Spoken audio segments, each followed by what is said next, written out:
Раз, два, три. Раз, два, три. И 1, 2, 3, 4, 5. Проверка, меня слышно? еще разок. Слышим вас хорошо.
Раз, два, три.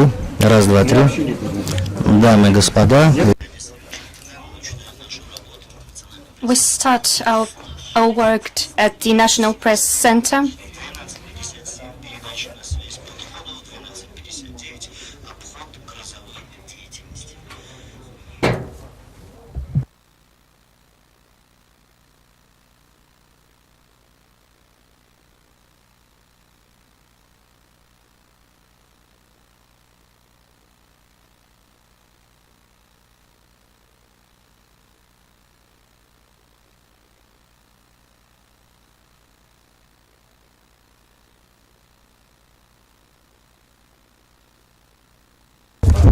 Раз.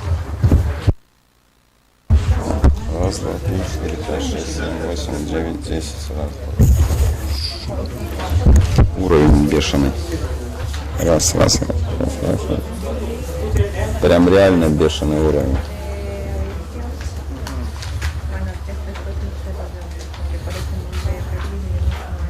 Блять, я даже не знаю, как это. Даже не знаю.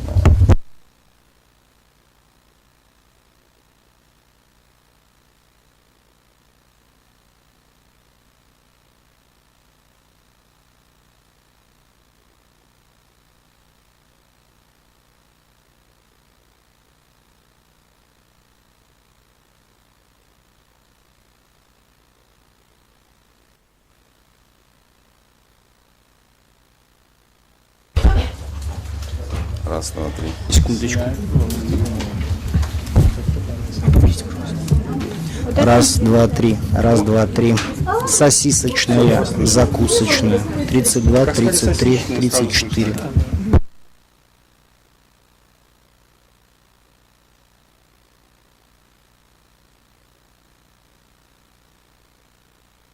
У меня уровень прям кошмарный, большой, зашкаливает сразу.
Сейчас, коллеги, секунду буквально будем начинать. Let's wait for a second. We have some minor changes, and we should wait for a moment more.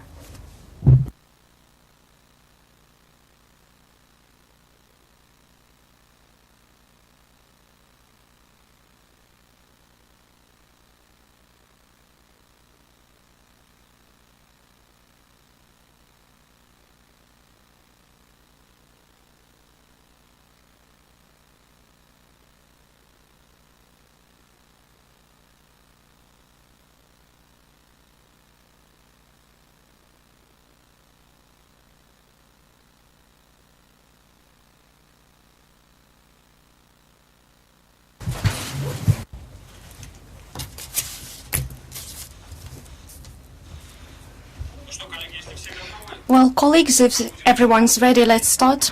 Good afternoon, dear colleagues, journalists, heads and representatives of the diplomatic missions in the Republic of Belarus.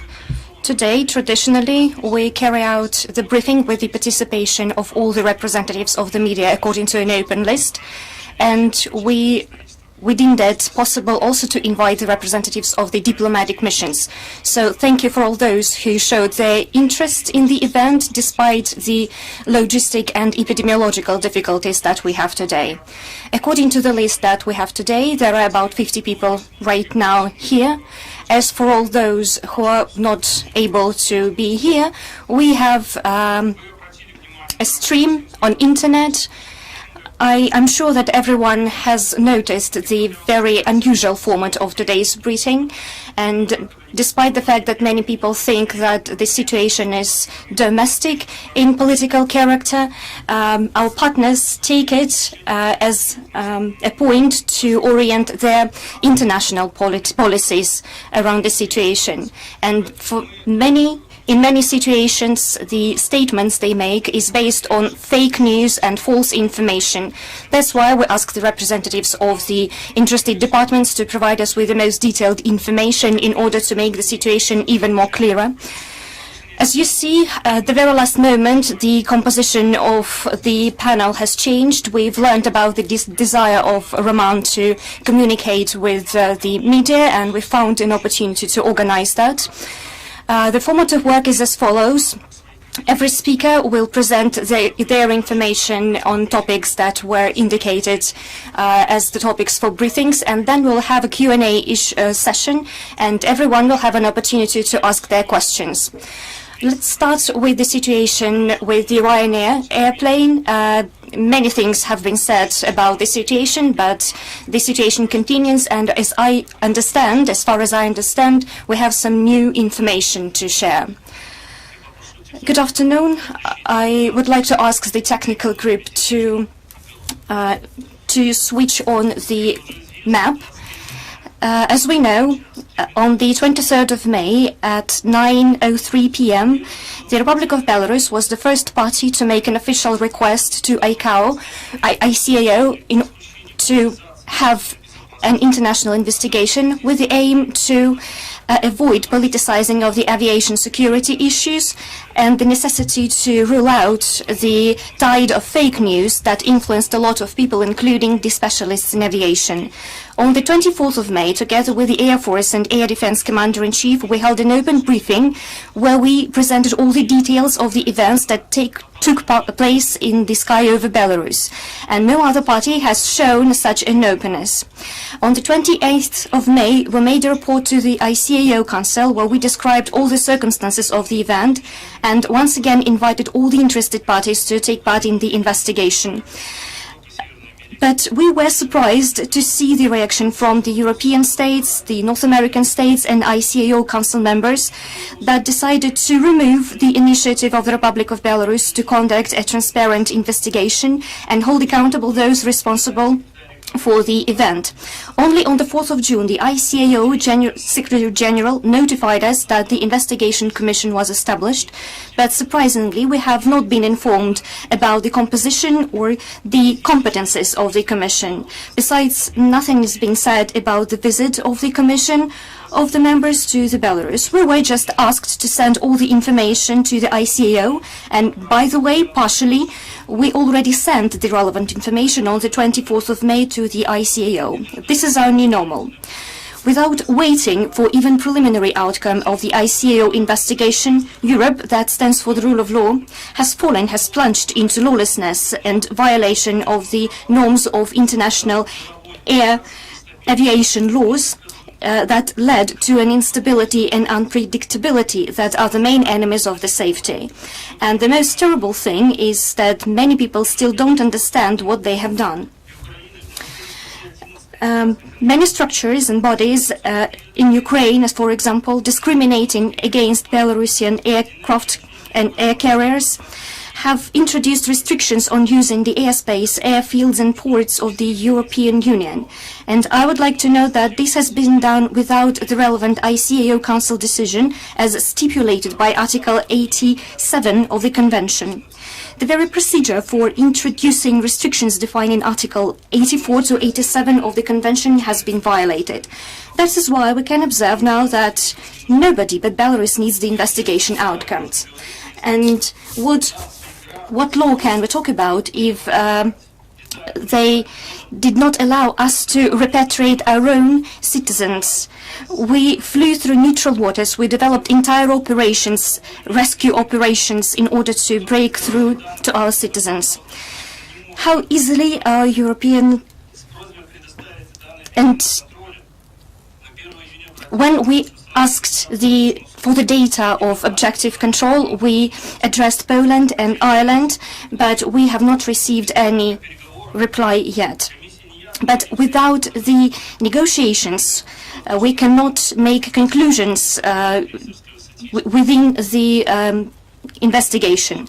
Without data about relevant crew negotiations, it's not clear for the Commission why the aircraft went to the very border at cruising altitude and speed and did not descend for a standard approach, and why the flight crew decided to proceed to Minsk.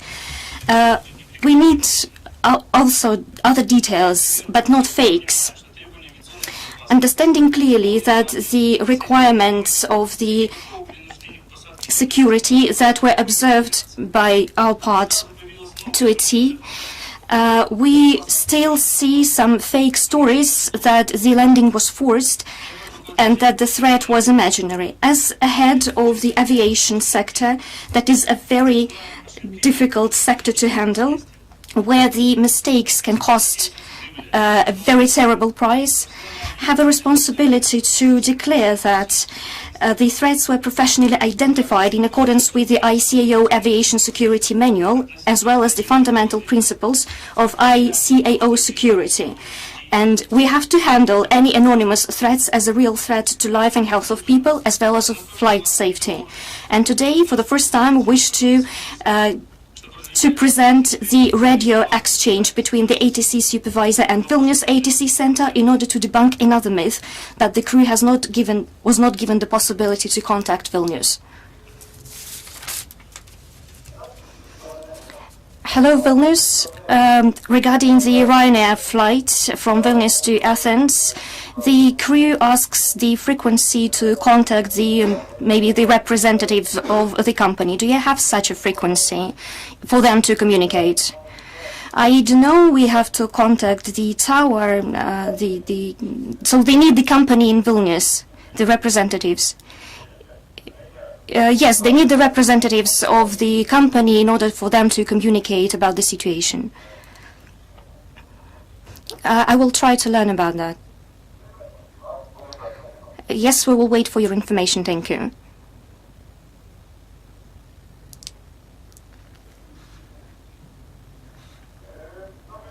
Good afternoon, Ryanair.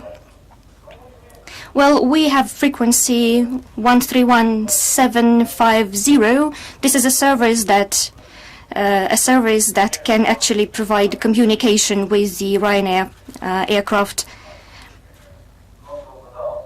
Yes, thank you, because the thing is that we have information that there is a possibility of a bomb on board the plane, and the crew needs to consult the company before they take any decisions. Of course, we recommend to land in Minsk, but they need to consult their company, so they need this frequency to communicate. This is not an engineering problem. This is an emergency. So they need the communication with the representatives of the company. I'm afraid we don't have such a frequency. Well, I can try to learn to find any information. But I'm not sure. Well, you can use this frequency, but I'm not sure that it's an adequate one. But the crew probably knows the ways to communicate with their own company. Well, okay. Thank you for the frequency. This is our service, Garant service, but maybe they won't be able to help in any way. But anyway, you can use it. So if I have any further information, I will get through. I will give it to you. Yes, thank you very much.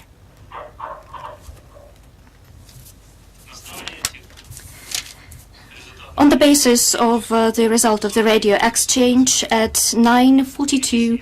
48 ATC, this information was transmitted to the flight crew. I would like to draw your attention to the fact that on the 12th of June, an aircraft operated by a Russian airline in Belarusian airspace received information from the airport of departure in Moscow about a possible act of unlawful interference. The pilot in command made a decision to return to the airport of departure in Moscow, for which the aircraft made a U-turn literally near Minsk. And the civil aviation services and the state aviation operated according to the prescribed safety and security procedures. Thank you for your attention, and I'm ready to answer any questions.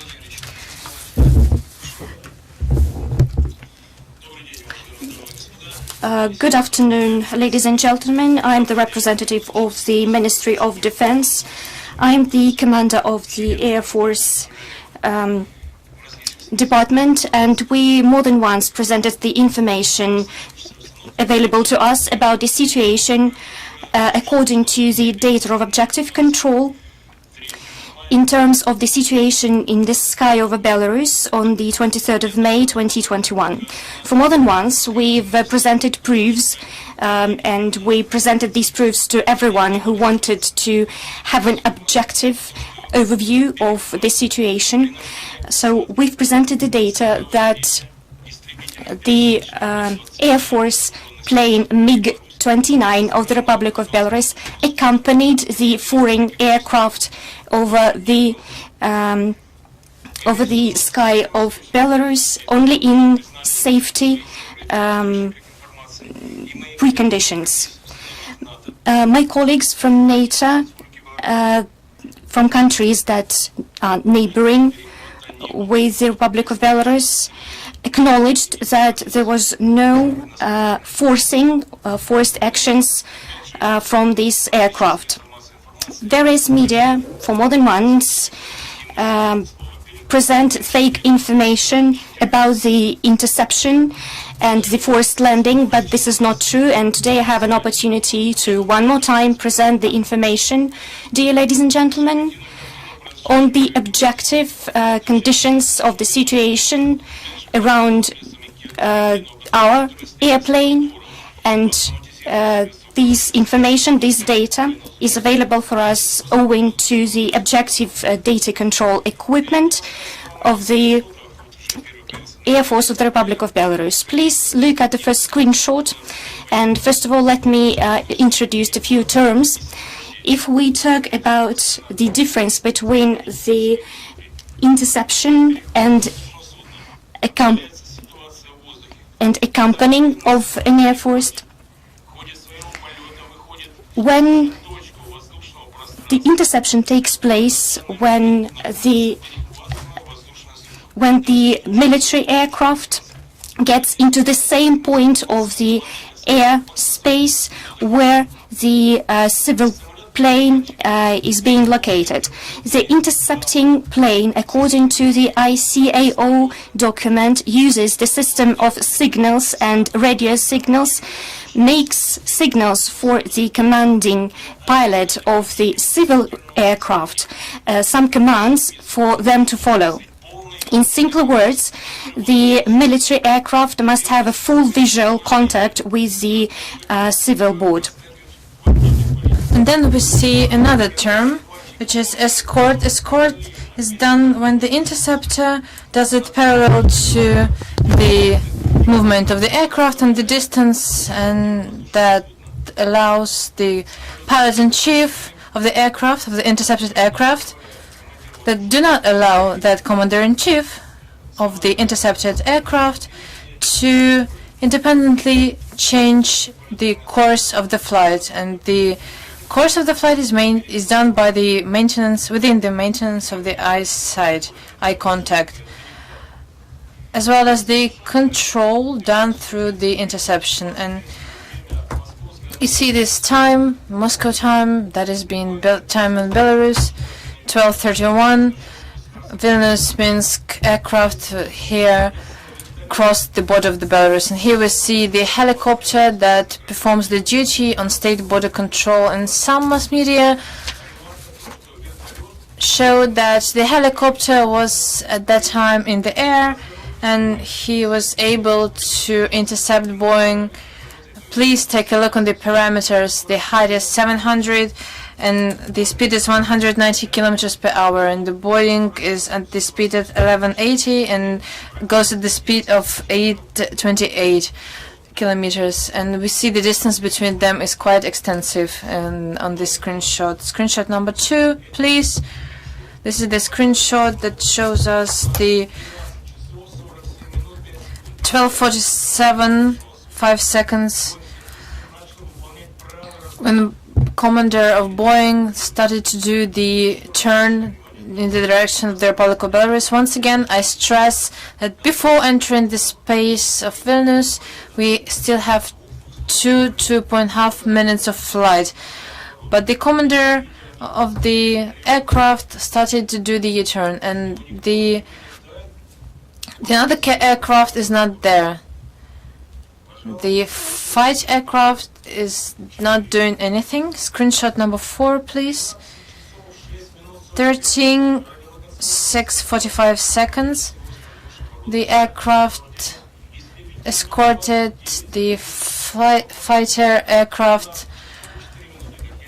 at 13:04 minutes sharp, 44 minutes. Please take note of the distance between Boeing and the fighter MiG-29, 130 kilometers. That is the distance between both aircrafts. And interception is a visual seizure of the flight on the go. Screenshot number 6, please. Here we see Boeing 737 is doing his preliminary preparation for the landing, and MiG-29 is flying above Machilishi area, and 55 kilometers is the area between the aircrafts. And so closer than that, MiG-29 wasn't to the Boeing 737. Once again, the data of State Border Control shows us that there was no forced landing, forced command to land the aircraft to the Ryanair and its Belarusian aircraft. But studying carefully the trajectory of the flight of Boeing 737 above the area of the Republic of Belarus, and according to the relevant guidelines and regulations, speaking about the landing in Vilnius, we do not see why the commander-in-chief was silent during 12 minutes in the call and communication between the aircrafts. Why it took so long him to make a turn before he reached the state border. Again, after landing the aircraft in Vilnius aircraft, there's still silence from the commander, from the pilot in command, and we haven't heard his statement as of the 23rd of May, and we still haven't got his comments except for one statement to the policeman in Vilnius, which was removed later after. And then the policeman said there was no forced action in place, but then those comments were removed from all the sources of relevant online sources. And being a military serviceman, I have a lot of questions to the people in charge, and hopefully we will get the relevant answers from the relevant mass media sources. Please screenshot again of the U-turn when the decision was taken to do the turn within the airspace of the Republic of Belarus. So, what we see here, question number 1, why did the pilot-in-chief of Boeing 737,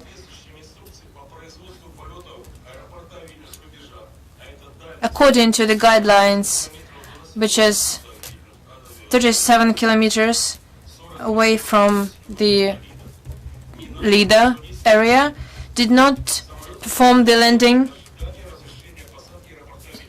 before he was before he received the order to land in Vilnius. As we see, there was no descending action taken by the pilot.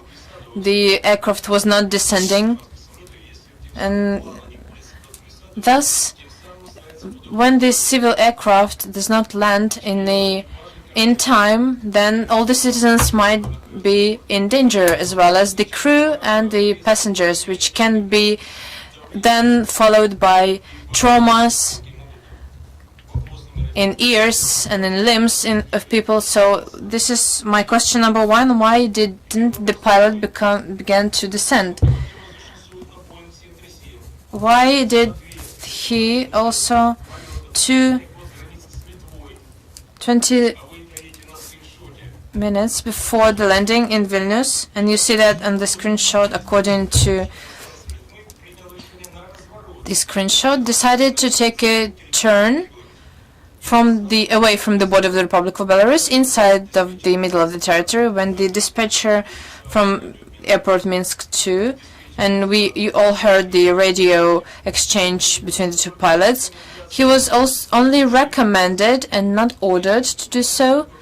And if you don't know what order is, then you could hear that order in the radio exchange above Ukrainian air territory, when the pilot was commanded to make a U-turn with the military action. And only in that case, we only heard the recommendation, and there was the decision taken before the state border of the Lithuanian border to come back to make a U-turn to Minsk 2 airport. And the last remark, once again, if I were giving in a good time, and I stress that in good time, if I was commanded or given the order by Ryanair to intercept the aircraft, like mass media sources in foreign countries state, that I would act according to specific, dramatically different actions and course of action. And my colleagues know that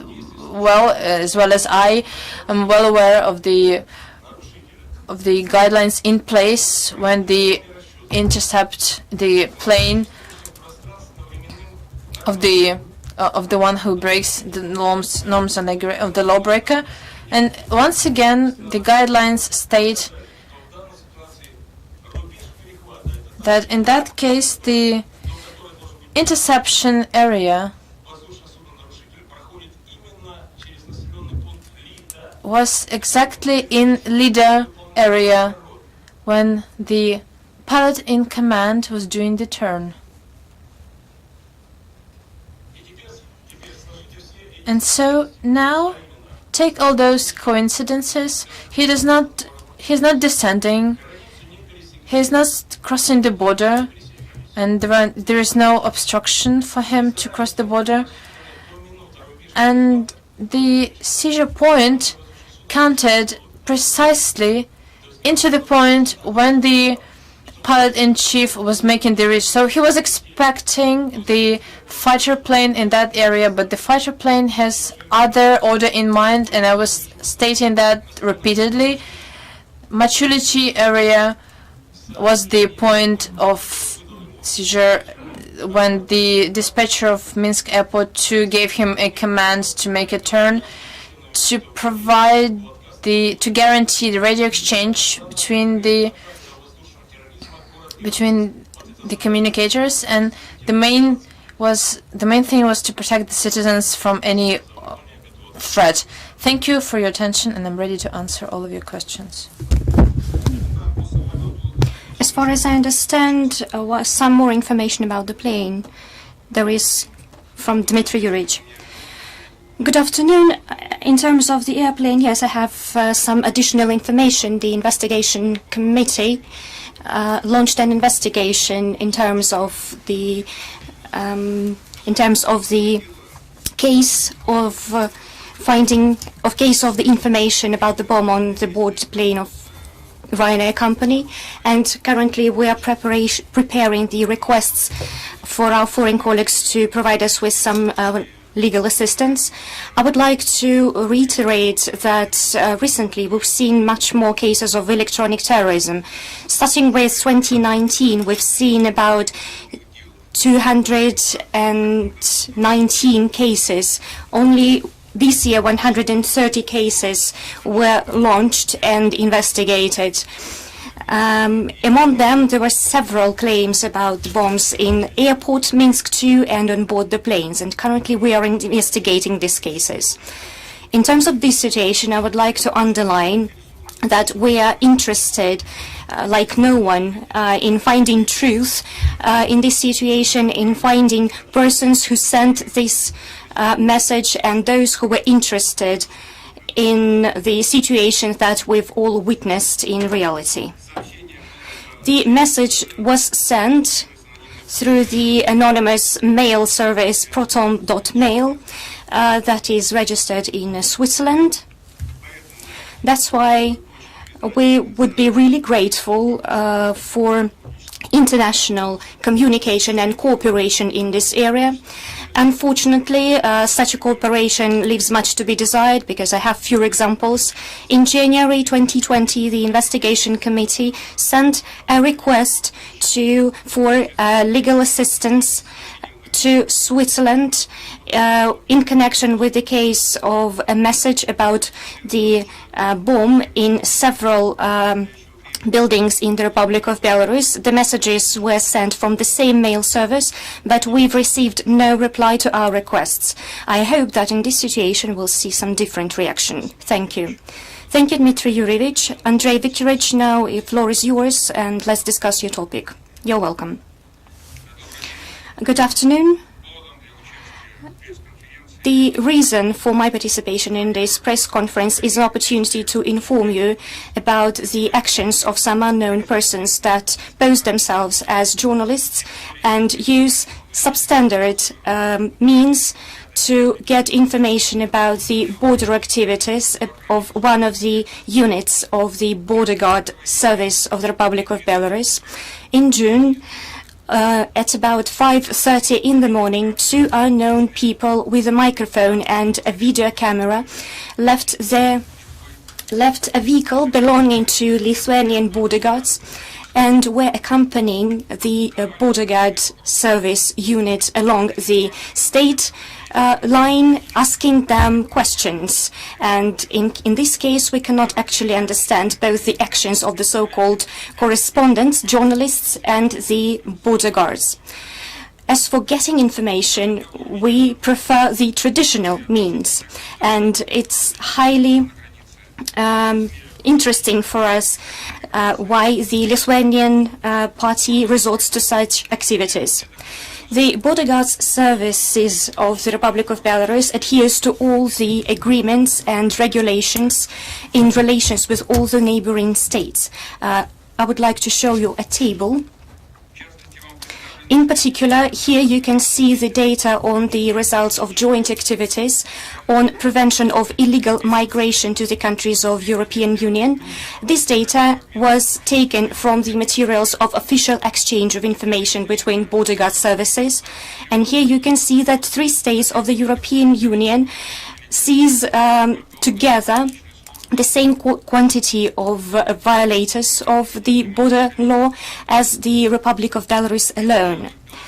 You can see the figures of the interception of illegal channels of migration to the European Union.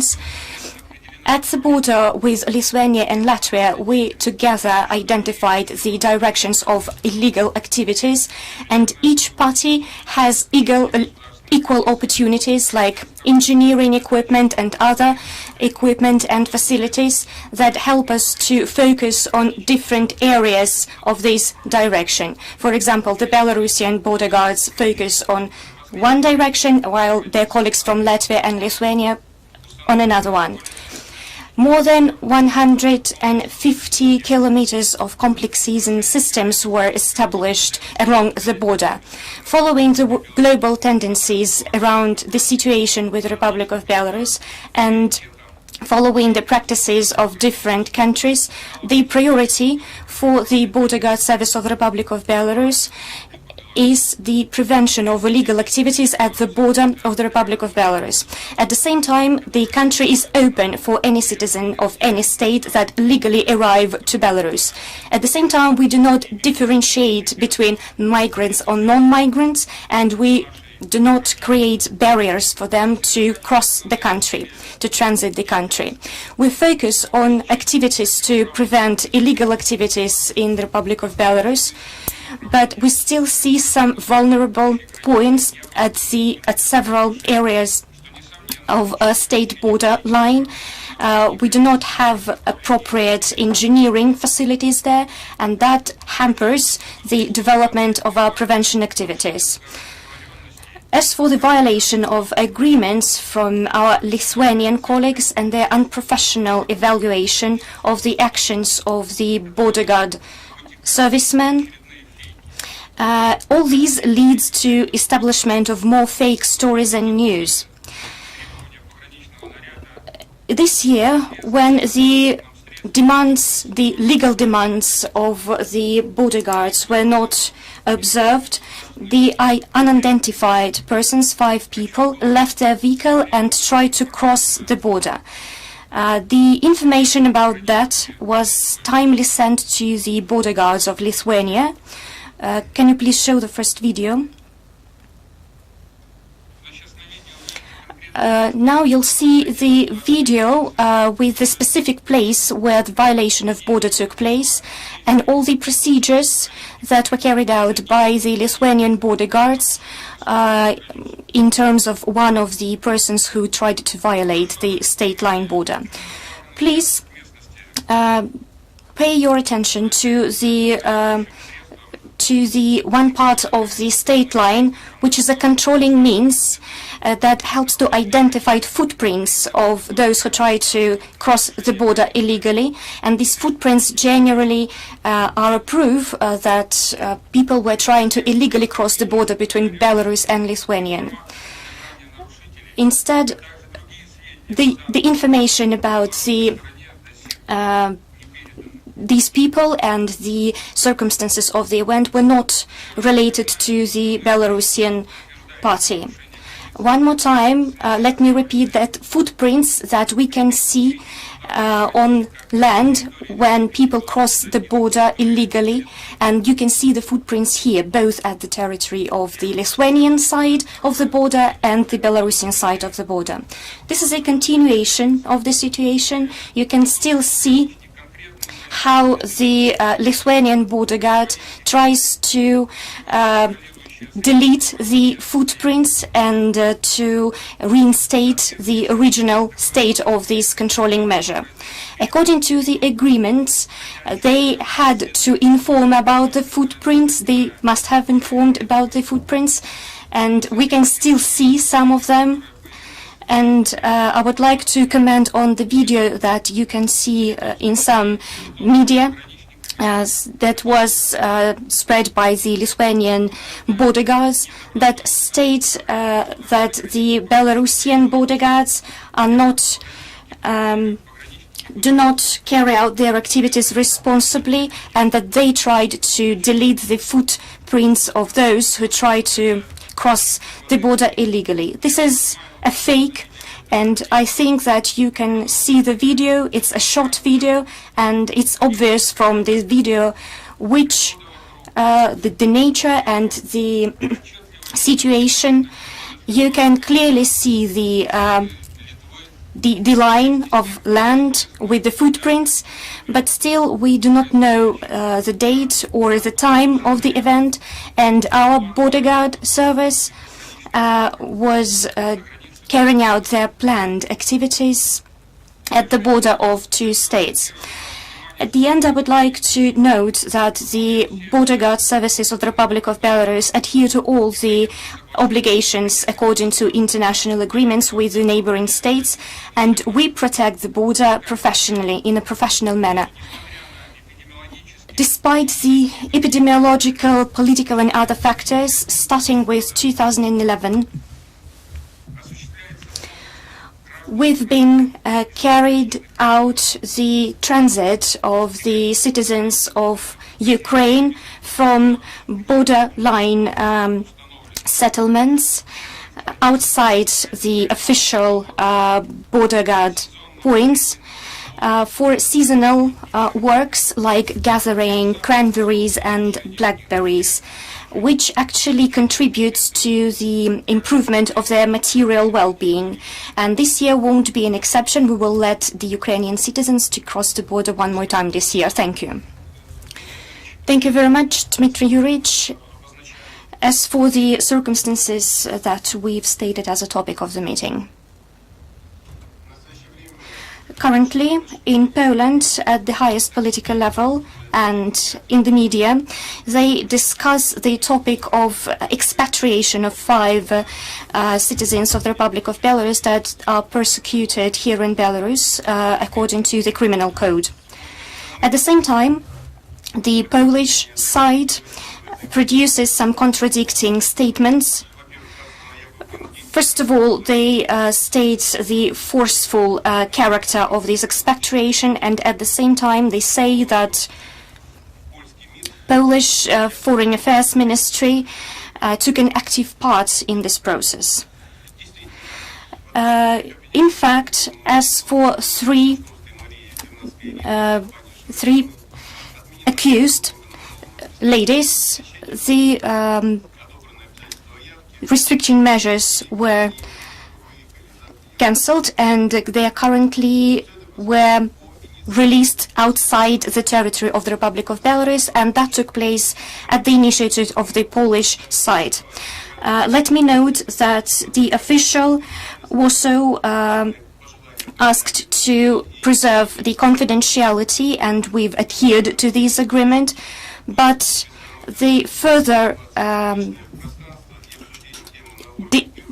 discussion of the situation in the media by the Polish colleagues and the spread of facts that are actually very far from being real, we would also like to share our information on the real state of affairs.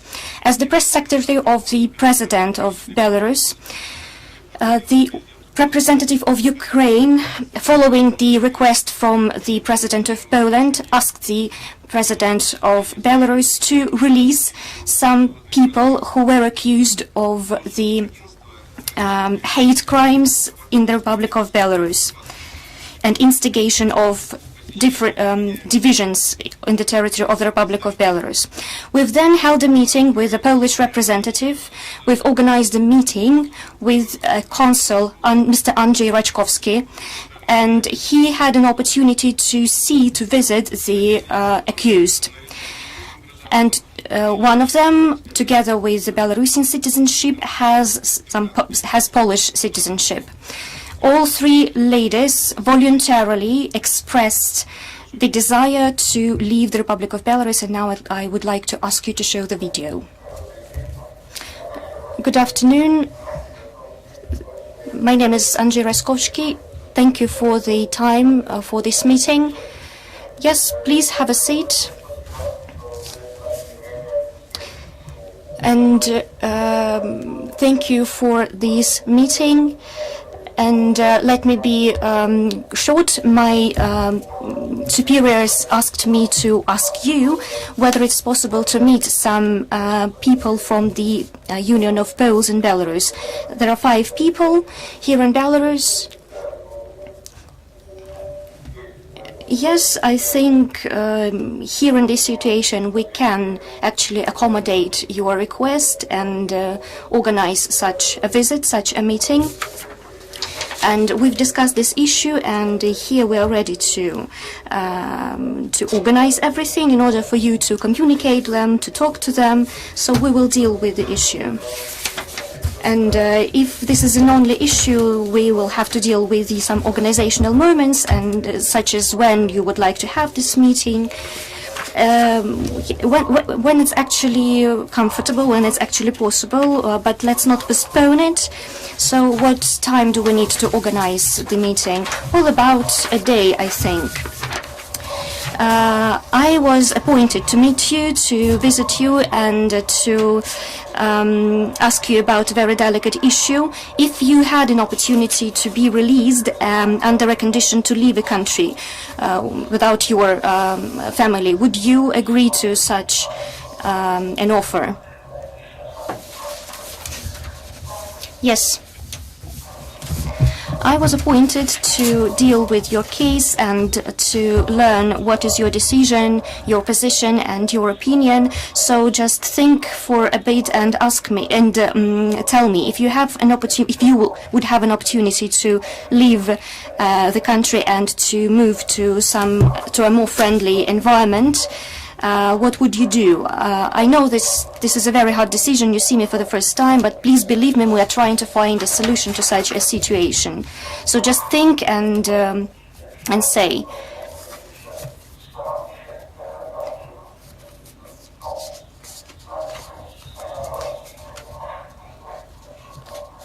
So we just need your decision in order to try to change the situation. Yes, I'm ready. I just want to leave. I just want to be released. Now let's make it down to business. Please think and think it over so that the decision is balanced and well thought over.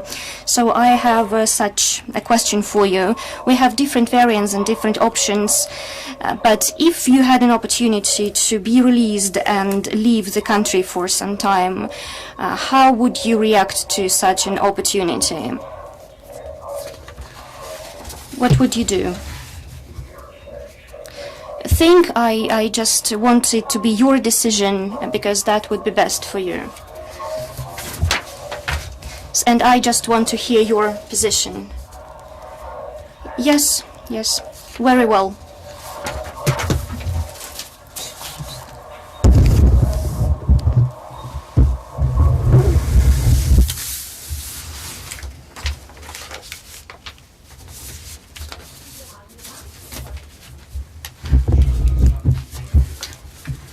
Please let me finish, then I'll go to the questions. So, as a result of the further work of the investigation and the special services of both of the states, we changed the decision, and we also cooperated with the transfer of citizens, where they were welcomed by the Polish representatives and were admitted to the relevant territory. No violence and no obligation was taken in terms of these individuals. I would kindly ask you to show another video.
So, the change of the court decision and the assistance of the to the part of citizens was just the sign of friendship and good neighborship qualities from the Republic of Belarus. And this question was resolved along the special security forces. All the citizens were able to freely and unobstructedly leave the country. And now they are the accused of the criminal case, under the criminal case, and which is waiting to be resolved. So the principle of confidentiality was violated by the Polish side. Again, puts under threat the statement of the Polish authorities on the accused of that case. And I think their destiny is not very much of the interest of all the citizens here, of the present here. I would just say that this statement was an attempt to gain some political wins, and of the again using the people that they allegedly care about. Thank you, Dmitry Yurievich. Roman Protasevich, you have the floor. Well, I think I will just start from answering the questions by my colleagues and the representatives of the diplomatic authorities. No questions. If everyone agrees, then we can start with the questions. I would kindly ask you to present yourself, starting with one question at a time, to state the subject of the question. If I'm not recognizing someone in Moscow, Roman, and I have a question to you. In the morning in Telegram, there was an info that in KGB you were beaten up personally by Alexander Lukashenko, and during the interview to ONT you had the signs of the battle, those red signs on your arms. What was those injuries? When I'm a bit worried, I have to say. Just 2 hours ago I was notified about this joke. I wouldn't even comment this kind of joke. This is just ridiculous. Given my hands, you can all see that those are the signs from the arrest, because the officers were so surprised that they didn't have handkerchiefs on them. And so this is the only thing that can be different. So those were clamp bands. And secondly, speaking about my health issues, being held in penitentiary authority, I heard a lot of fake news about my health state. I have to say that I feel wonderful. I have great mood and I have no worries. If someone has doubts, I would be happy to rebuttal them with the necessary medical checks and expertise. And thirdly, this will be a statement to my colleagues that were also writing something about my health issues. Dear friends, you see, as you can see yourself, I feel wonderful, I feel great, I have no complaints, nobody touched me, nobody used any force. And I would just kindly ask you not to spread any further rumors, because of the one reason, because the real offender, the people who suffered from this situation was Sofia and my parents, who are now in Poland and in this information vacuum situation. Gentlemen, please just think about the direction of your mother if you would find yourself in such a situation and you would be told that your son is being beaten up, even though this is a blatant lie, and everyone sees me and I'm in my best. So I would kindly ask you to stop spreading the rumors without any substantiated evidence. And moreover, I would say that I understand my parents, how they feel now, and all those words coming from the care for my parents, because I'm totally fine, but their parents are the ones who are suffering from this situation. They're just being used. They're just, those people just being given those blunt protests with the people behind the backs of from the political scene, and I just don't know what to do, to be honest. And I'm more than sure that my parents can be safely returned to their home country, homeland, and then I would also, Mom, Dad, I would also say to my parents, Mom and Dad, please, no worries, I feel totally fine. And other questions, colleagues? Vislav Vasily Moshenkov, what kind of the oligarch you were mentioning, can you state the name, the company, and how do you feel being on the other side as a speaker and a journalist? First, speaking about the speaker, as you see, I'm a bit worried, but I think we'll handle this quite all right. And speaking about the oligarch and about all this situation, you know, everything that I remember, I mentioned. I have nothing to add here, and I would also say that I just don't understand all those allegations and asking me about some specific names or data. I can't remember neither the name of the company, and everything I had to say, I said in the interview to Mr. Markov, and I have nothing to add here. Thank you. Colleagues, more questions? Lichweda, you're welcome. Переводчикам не слышен вопрос. Did you communicate with the Ryanair specialists, and are there any official contacts between Ryanair?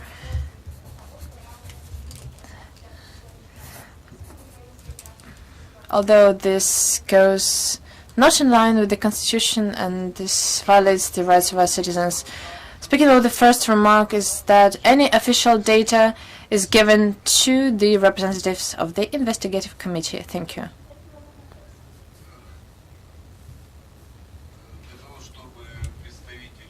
So that the representatives of any foreign state could participate in any kind of investigative action and legal action with the Roman Protasevich, or order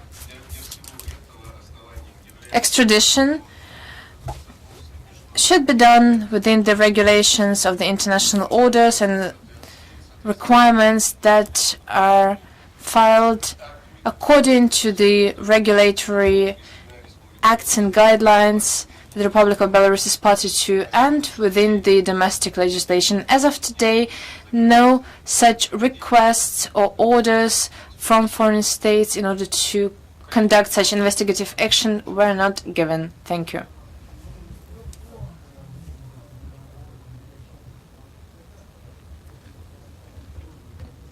Speaking of the protests that are now been already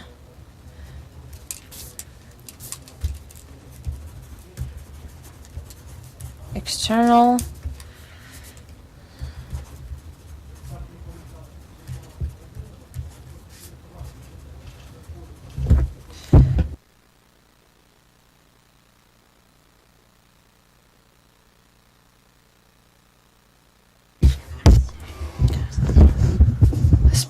speaking about my own experience with national TV, I would say that I didn't see any kind of significant forces or number of people.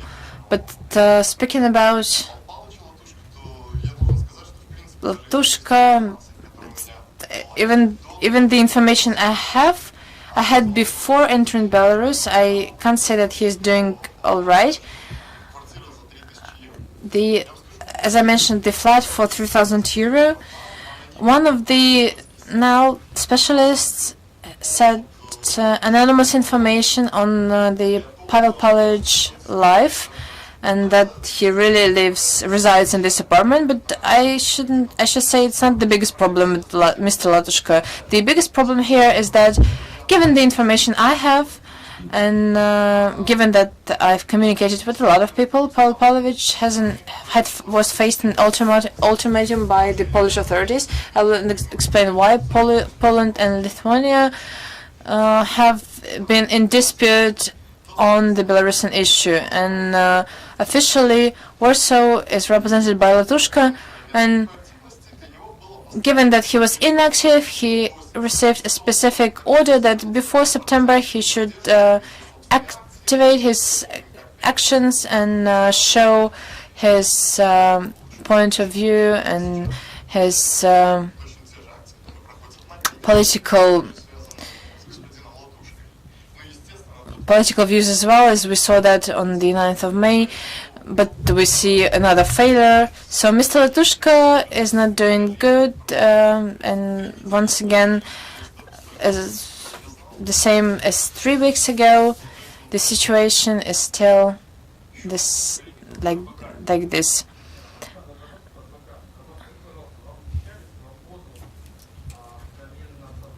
Roman, why you offered freedom in exchange of the cooperation? Like your participation here, your statement, was there any order, offer like that? Honestly speaking, I have to state that there was no kind of offer or bargaining with the investigative committee, and this event is voluntary, such as the interview to Mr. Markov. Nobody forces me to do so, and I was never forced to fully cooperate with the investigation. This is only my free choice and my free will, and if anyone should be interested in that fact, I can explain why I do this.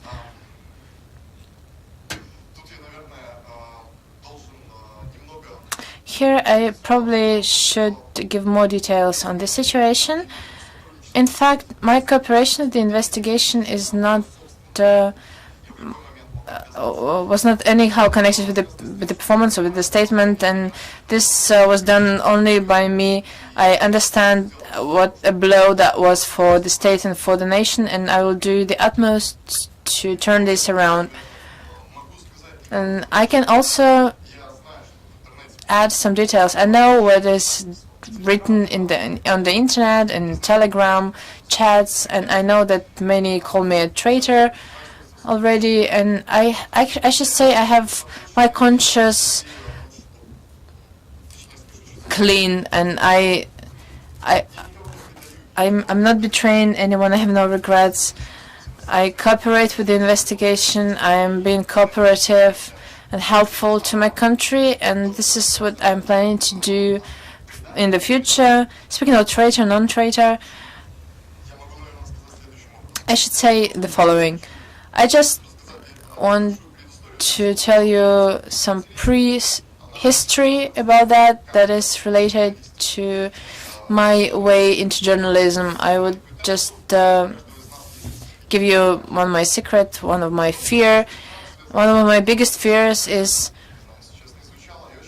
no matter how strange that would sound, I'm afraid of dying knowing that I had no contribution to the people, myself, political force, opposition, state, not this thing, but to the people. I have to contribute. This is why back in 2012, I became a journalist, and I used to work in many publishing houses. I've written hundreds of thousands of articles, have traveled around the globe, and only later, even when I was already introduced to Nechta project, I was doing journalism very seriously already. And from my professional insight and my professional ego, I'm happy to be connected to such a huge project. And me being an editor only for a year made the most readable mass media source as of August 2019, and I'm extremely grateful to the team who worked with me. Those are great people, still great ones, the ones I planned the first protest events starting from August, and I sincerely believed and trusted in what I did, because I did that out of my convictions. I never had a lot of money. I never followed any kind of political interests of any kind of country. And later, again, as I probably mentioned already, Nechta project was done for me because I saw what kind of processes are underway, and I was afraid that the NECTA project would follow the lead of Charter 97. It will lose audience, it will be meddled in some political games. And when Mr. Zerembuk was introduced into the project, we saw specific political shifts, and this is a topic for another discussion, I would say. And leaving the project and leaving Warsaw, I hope that I will arrive in Vilnius, I will work with Tsikhanouskaya, and I will meet those idealists. And I have to be honest, at first, during those first months, I saw a lot of people just like me, sincerely believing in what they did, not because of material goals or ambitions. And I really saw a lot of people around me, but unfortunately later I saw the situation change drastically. The lesser were the protests, the calmer the situation became, the more internal disputes we saw, or some kind of empty political games that I was always trying to avoid, and people's self-ambitions as well. And all those things I truly believed on started to develop into some internal conflicts and disputes, and everything that happened from the end of the autumn and is still happening has left me in a very deep sense of feeling of dissatisfaction, because I really believed in those ideals. I really believed in that everything is possible, and just in general this is my disappointment.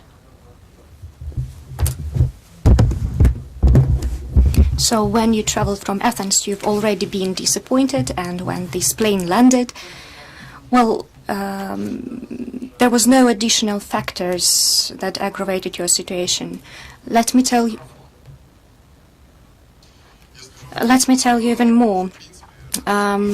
In general, you can actually contact my former colleagues, and they will prove that I wanted to leave political movements and Telegram channels altogether. I wanted to be a photographer for Ms. Tikhanovskaya, and that's it. I wanted to make photos, and that's it. I wanted to leave politics, to refrain from these political games, because I didn't want to take part in them. So why should I be forced? You must understand one more thing, and I didn't change my political views. As earlier, I can say honestly and very openly that I won't be a political supporter of Mr. President. That's it. Yes, I respect him as a human, and I'm sincere in my respect for this human who actually managed to stay strong amid this very difficult situation. But I'm not his supporter, and I won't join the state party in political sense of the word. I just wanted to provide you with the reasons why I cooperate with the investigation, and there was no additional pressure, and no one used some electric shockers or truth drugs. Why? I am quite sincere. Do you believe me? If you don't, just tell it. Well, judging by the silence, I don't believe. It's very difficult to believe that you are sincere, and I feel sorry for you, and many people in Belarus feel sorry for you, as well as many for your colleagues. I don't believe a word you say, because I think I know what they could have done to you. Just stay strong. And Roman, do you have something to answer? I'm quite okay. Well, of course, detention facility is not a flat in Vilnius or any other favorable conditions, but I understand why I am under investigation, and I understand the crimes that are incriminated against me. I made my statement. I agree with them. I would like to ask a question about Sofia Sapega. What are the reasons for Sofia Sapega was detained in Minsk airport, and what the official accusations against her? Sofia Sapega was detained in airport Minsk too, as she allegedly is responsible for a crime committed under Article 242, participation in mass riots, but practically immediately she was accused of another criminal case that is investigated under the Article 130, Part 3, which is hate crimes and instigation of hate and divisions. The measures taken were quite logical, and they can be actually explained. Sofia was an administrator of a Telegram channel that actually published the personal data of some military servicemen and their family members and the public officials, as well as some common people and their family members. These channels are the Belarus's Black Book and other Telegram channels where she administrated. Naturally, we carried out an investigation, and we are carrying out the investigation since autumn, and we've found new facts, and we've known about Sofia Sapega and her activities as an alleged administrator of such Telegram channels. And after she happened to be here, after she was detained in the airport, she actually told that she was an administrator of some Telegram channels, and we've got some facts to start the procedure within the criminal code. She's accused. She's been accused under article on organization of activities that are violating the public order, and she's an accused in this case. Dear colleagues, some more questions? Deutsche Welle, please, you're welcome. If we are talking about the accusations, could you please provide us with more details about the accusations against Roman, because he's accused in terrorism activities, and we would like to learn some more details about his activities. If in detail on Roman is accused on 3 cases: organization of activities violating the public order and the law. This is Article 342 of the Criminal Code. Then organization of mass disorder and riots. And moreover, the hate crimes and instigation of hate and division on the basis of professional activities under the Criminal Code of the Republic of Belarus. More questions, please?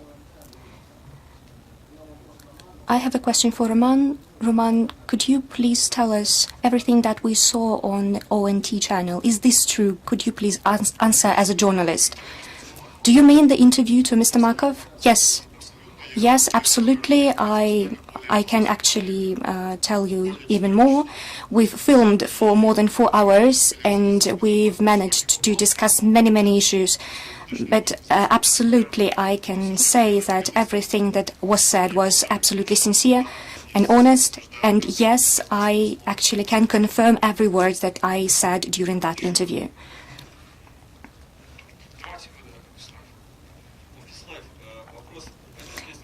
The question for the head of the investigation committee. During the interview, Roman didn't name the sponsor of the Telegram channel. Would you request PayPal to give you information on the sponsor? Within the investigation, we will check all the circumstances, including the financing of the Telegram channels, and naturally we will carry out our work in the most comprehensive way possible. We sent requests to many states and structures, but we doubt if we get responses.